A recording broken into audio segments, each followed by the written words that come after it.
여러분 안녕하십니까? NBS 뉴스 24입니다.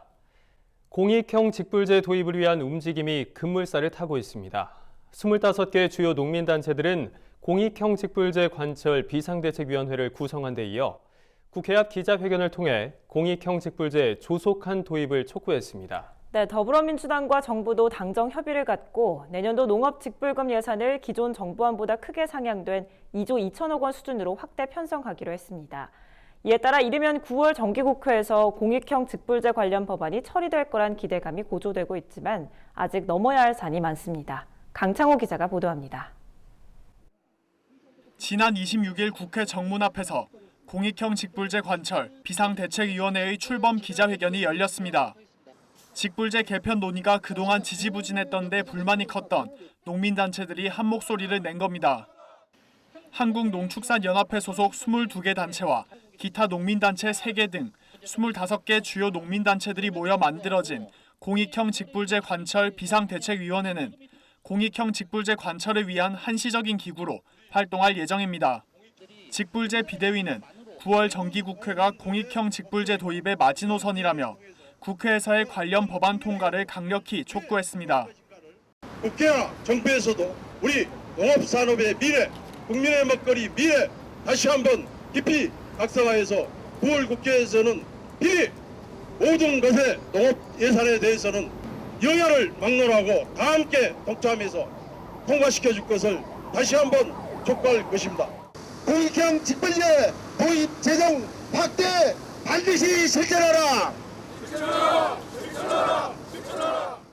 공익형 직불제는 기존의 쌀 고정 직불제, 쌀 변동 직불제, 밭농업 고정 직불제, 조건 분리 지역 직불제를 하나로 통합한 것으로 문재인 대통령이 농정의 틀을 바꾸기 위해 내세운 대선 공약입니다. 쌀에 치중된 직불제를 품목과 관계없이 동일한 기준으로 지급하고 소규모 농가인 연간 100만 원 안팎을 보장하는 형태로 설계됐습니다.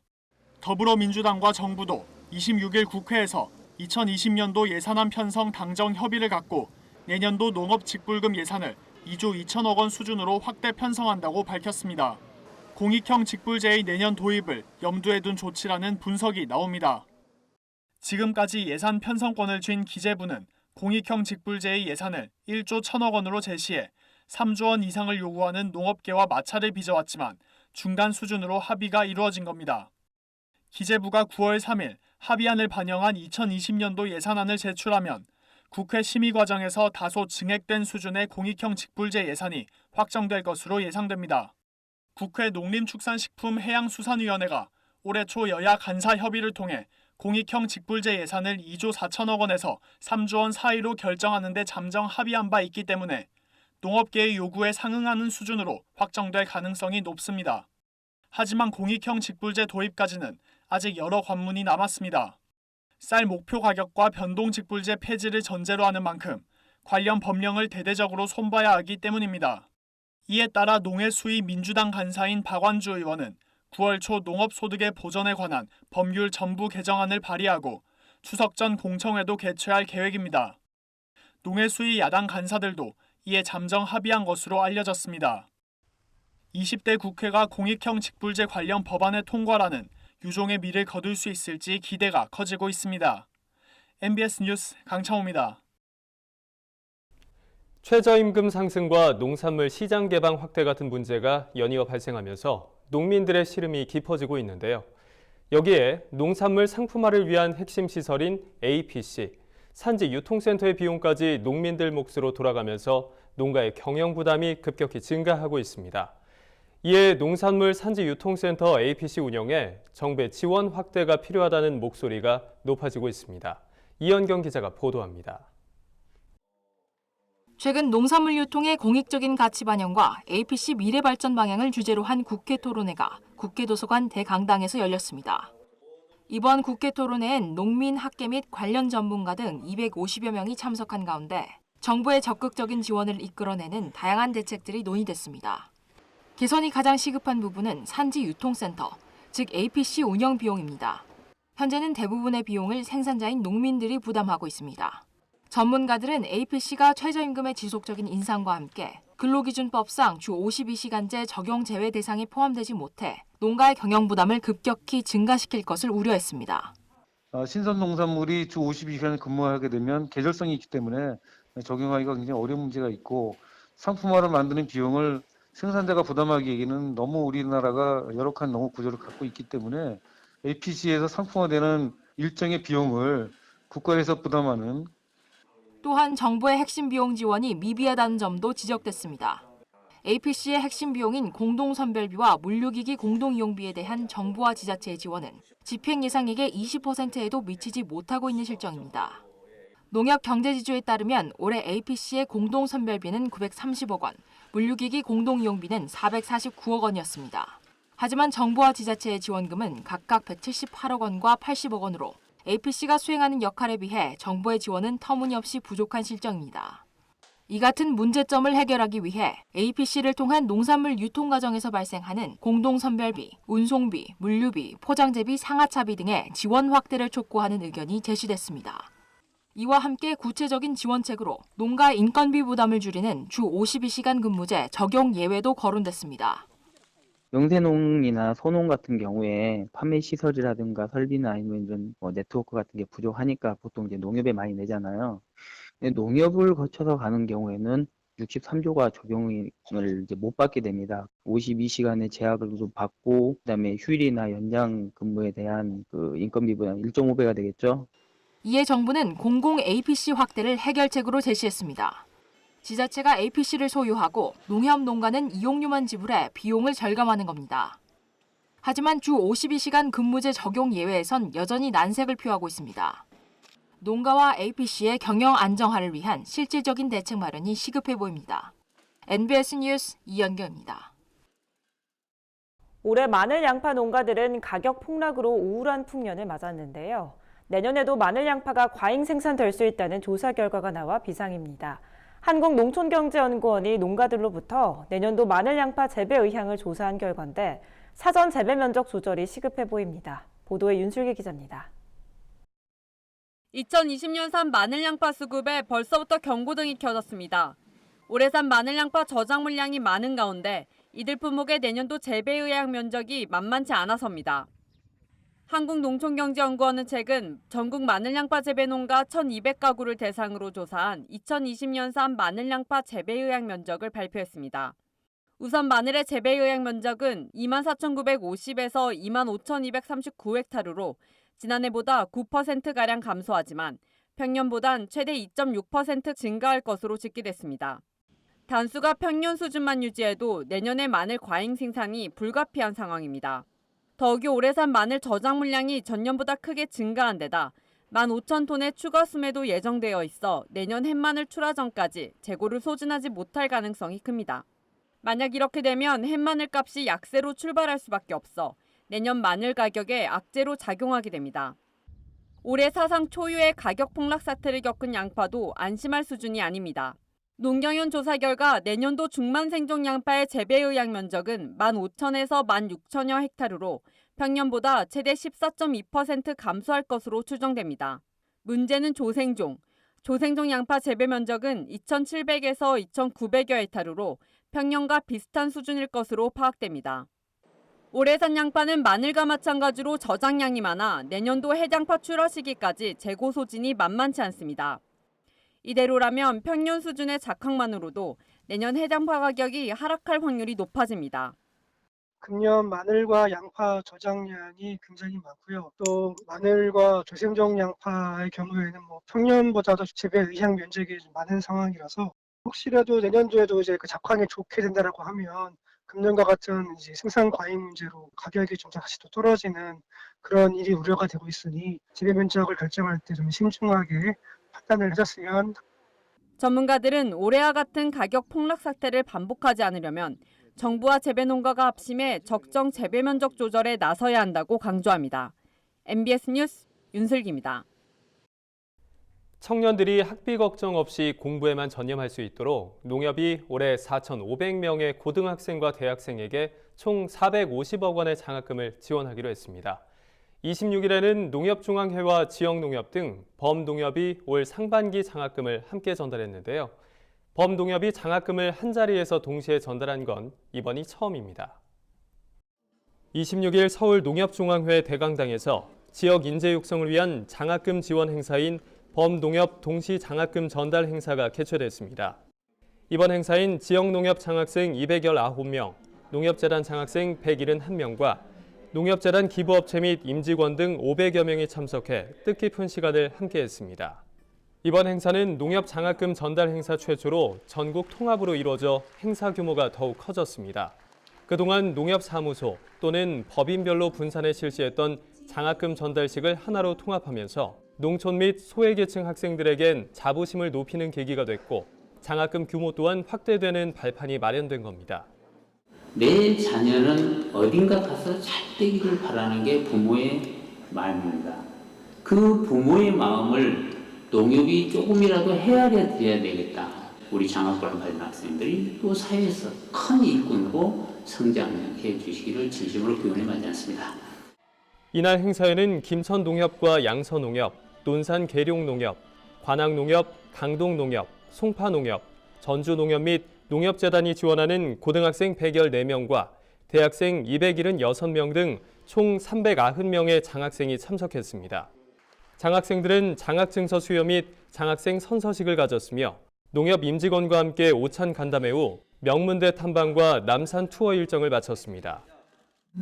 농협에서 지원받은 장학금 덕분에 학비 걱정 없이 공부에만 전념할 수 있게 되어서 좋았어요. 농협에서 받은 장학금 덕분에 책방사의 꿈을 이뤄서 제가 만든 빵으로 다른 사람들에게 행복을 주고 싶어요. 지금 이제 4학년이라서 사실 학비 부담이 없을 수 없잖아요. 부모님도 나이가 좀 있으셔서 이제 학비를 지원하기 쉽지 않은데 이렇게 도움을 받으니까 또 조금은 걱정을 덜고 좀 제 학업에 정진할 수 있어서 도움이 될 것 같고 또 앞으로 또 다른 지역사회나 도움이 될 수 있는 인재가 될 수 있도록 노력하려고 합니다. 지역 농축협을 포함한 범농협은 지난 한 해 장학생 3만 9천 명에게 369억 원의 장학금을 전달했으며 올해 상반기엔 장학생 1만 8천 명에게 156억 원의 장학금을 지원했습니다. 또한 연말까지 장학금 지원을 더욱 확대해 4만 5천 명에게 총 450억 원을 지원할 계획이라고 밝혔습니다. 범농협 장학금의 지원이 확대되면서 농축업과 농촌 분야를 이끌 미래 꿈나무들에게 큰 힘이 될 것으로 기대됩니다. 요즘처럼 급변하는 시대에 전통을 고집하기란 쉽지 않은데요. 과정도 복잡하고 시간도 오래 걸리는 작업이기 때문입니다. 하지만 창업 이래 13년째 우리 고유의 전통 방식을 고집하며 현대인의 입맛을 사로잡고 있는 사람이 있습니다. 전통 발효식품 업체 황수연 대표가 그 주인공인데요. 최다혜 기자가 직접 만나봤습니다. 마당을 가득 메운 항아리들. 처음 40개로 시작한 항아리는 사업 시작 13년째인 현재 1000여 개로 늘었습니다.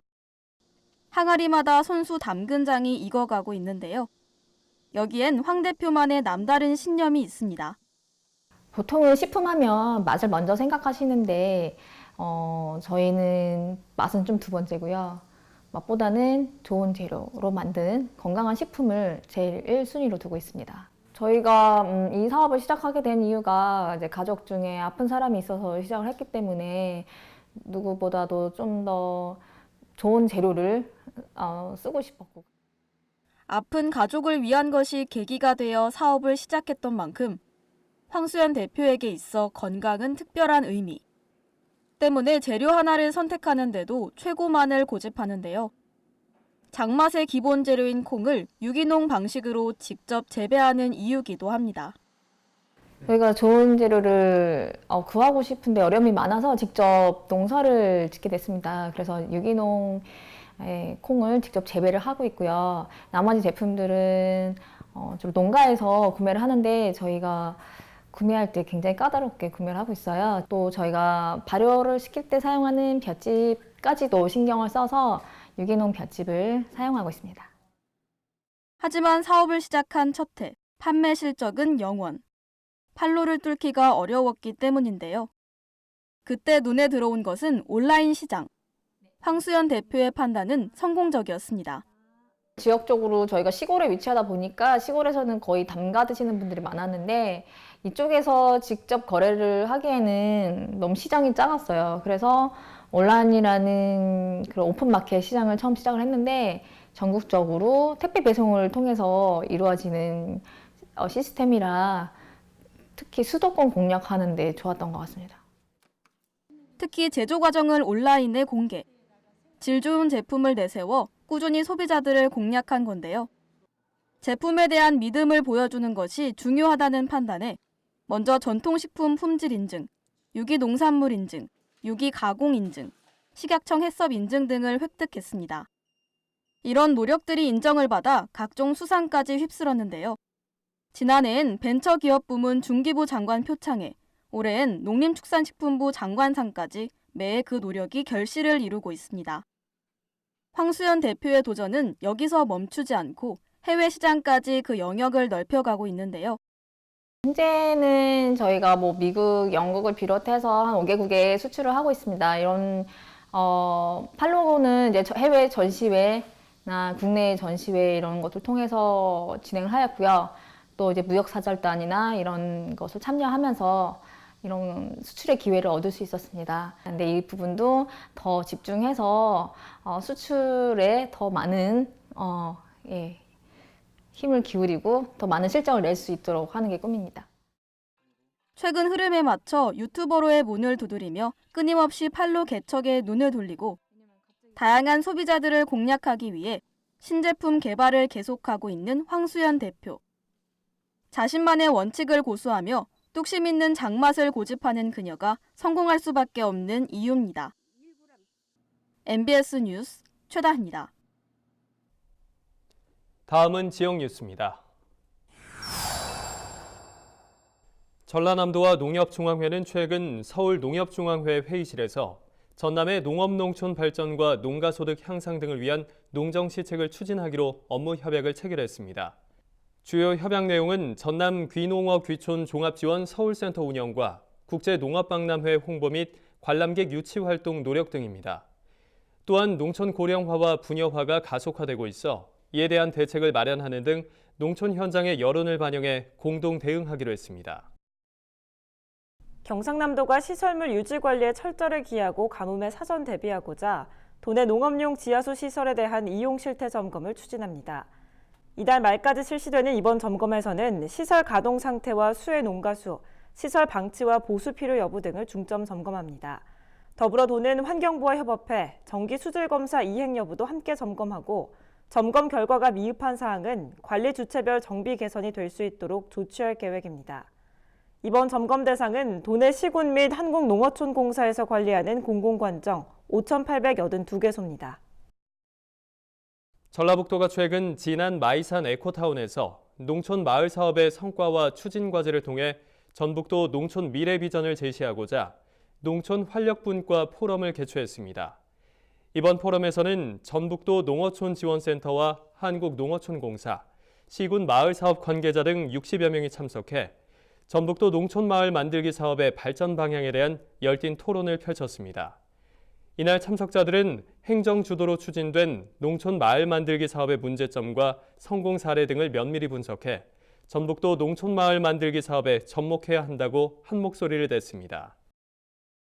추석을 앞두고 강원도가 축산물의 위생 안정성 확보와 부정불량 축산물 유통 차단을 위해 명예축산물위생감시원과 함께 도내 축산물 영업장에 대한 위생 점검을 실시합니다. 26일부터 9월 6일까지 실시되는 이번 점검의 대상은 도내 3,495개소의 축산물 영업장 중 올해 미점검 업소와 행정처분을 받은 업소 등 330개소로 냉동 식육을 냉장 제품으로 생산 판매하는지 여부와 포장육 또는 선물 세트 상품의 표시 기준 준수 여부 등을 중점 점검합니다. 아울러 도는 위반 사항이 중대하거나 고의적인 불법 행위인 경우 영업 정지와 영업 허가 취소 등 관련 규정에 따라 엄중 처분할 계획입니다. 저희가 준비한 소식은 여기까지입니다. NBS 뉴스 24 마칩니다. 함께해 주신 여러분 고맙습니다.